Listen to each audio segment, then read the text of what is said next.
صباح الخير أو مساء الخير. النهاردة هنعمل الكنافة القمر الجميلة دي، هنعملها بالمانجا وبالنوتيلا، حاجة كده روعة. شوفوا الجمال، أحلى من محلات الحلواني كمان. يلا بينا نشوف الطريقة، نصلي على رسول الله ونقول بسم الله الرحمن الرحيم. نجيب 350 جرام من الكنافة، مش هناخد النص كيلو كله، يعني يدوب كده 350 جرام، يعني اكتر، يعني ناخد مش الربع بتاع النص كيلو، اكتر شوية.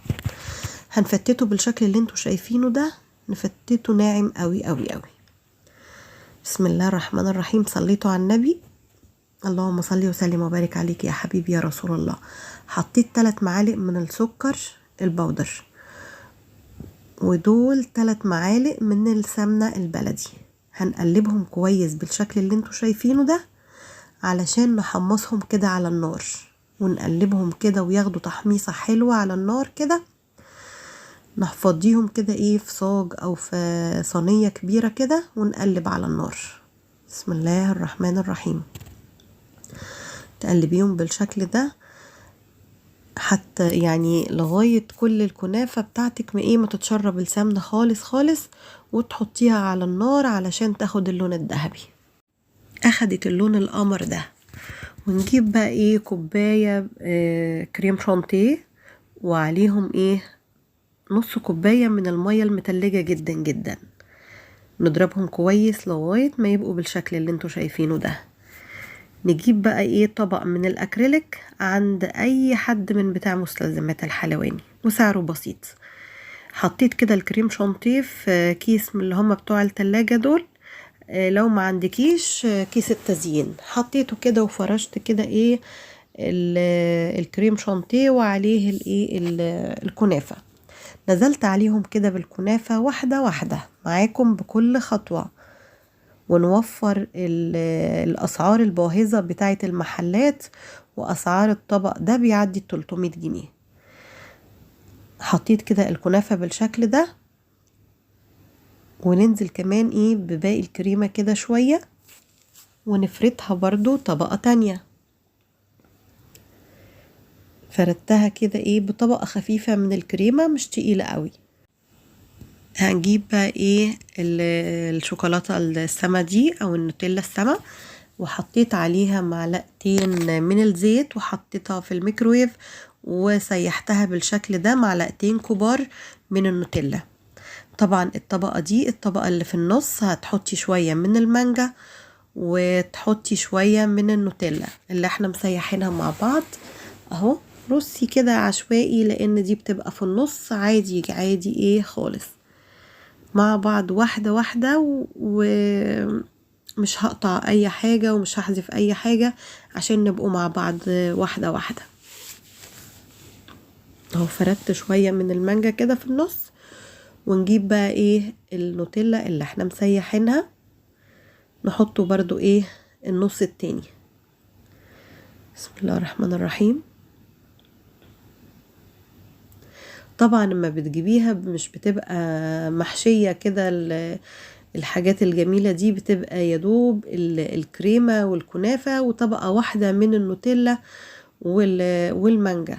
طبعا انا جبتها من كام يوم صراحة، ما كانتش حلوة قوي، وجبتها ب300 جنيه.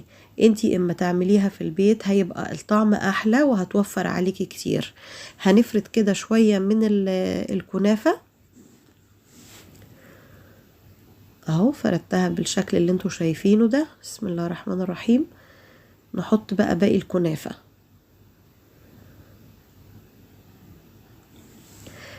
لو انتي اول مرة بتشوفي القناة بتاعتي، انا اسمي اميرة المسلماني، ولو عجبك الفيديو ريت ما تنسينيش بلايك وشير عشان كل جديد يوصلك مع اميرة المسلماني.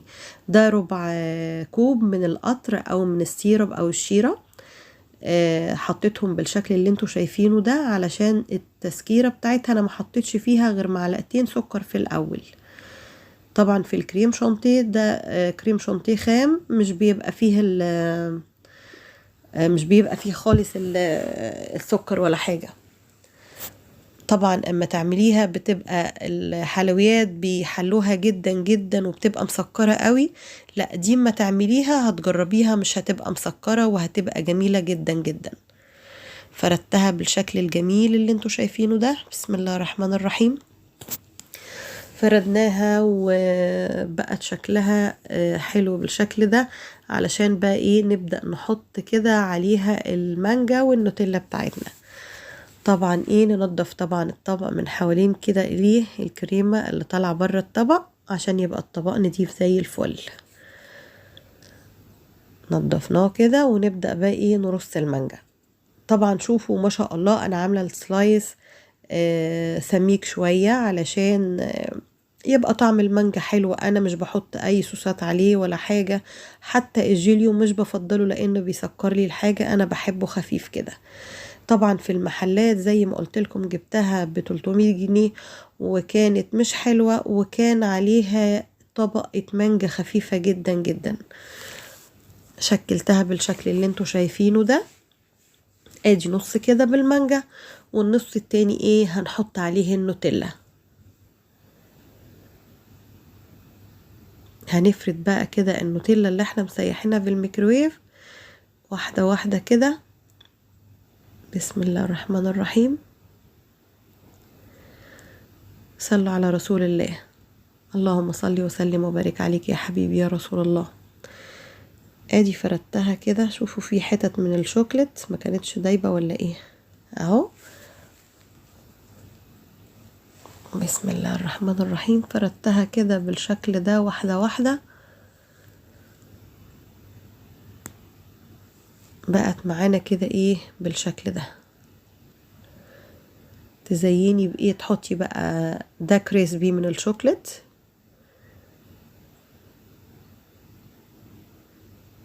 اهو. زينت كده بالشكل اللي انتوا شايفينه ده. ادي كده ايه نجيبه دي كده لهنا شوية ودي نحط واحدة كمان. ادي كده ايه الشكل ده. ونحطه ايه تاني نجيبه شوية من الشوكولاتة البيضة. انا بشراها كده وتجملي. انا كنت عايزة اجيب كنت هجيب فيرو روشيه واحطه عليها بس انا لقيت عندي شوكولاتة بيضة ما لقيتش عندي فيرو روشيه. جملتها بالشكل اللي انتوا شايفينه ده. في طبعا بيحطوا فرو روشيه او شوكليت او بسكوت او اي حاجة. انا حطيت الشوكولاتة البيضة دي وعندي الشوكولاتة تشيبس دي ايه برضو هنحطها كده ايه ونزين بيها. بسم الله الرحمن الرحيم. في المحلات بيحطوا اللي هو الكريز اللي هو مسكر ده اللي هو بيبقى معمول ده الاحمر ده. بس انا صراحة مش بحبه ومش بفضله اللي هو الحلويات المسكرة دي. انا شكلت بالكريسبي كده والشوكولاتة البيضة شكل رائع وشكل جميل ما شاء الله. يا رب يكون كده ايه الوصفة سهلة. طبعا انا حطيتها في التلاجة شوية. بدأت الشوكولاتة بتاعتنا جمدت كده وجبت عليها الايه الشوكولاتة السايلة على الشوكولاتة الجامدة فادتنا ايه الخطوط دي كده بالشكل اللي انتوا شايفينها دي. حتة شوكولاتة جامدة كده نوسعها كده وبقت الكنافة الجميلة اللي بالنوتيلا وبالمانجا شكل رائع وشكل جميل. يا رب الطريقة كده تكون سهلة ومبسطة عليكم. شوفوا ما شاء الله جميل تحفة شكله تحفة. يا رب الطريقة تكون عجبتكم. أشوفكم على خير في وصفة جديدة مع أميرة المسلماني. باي باي.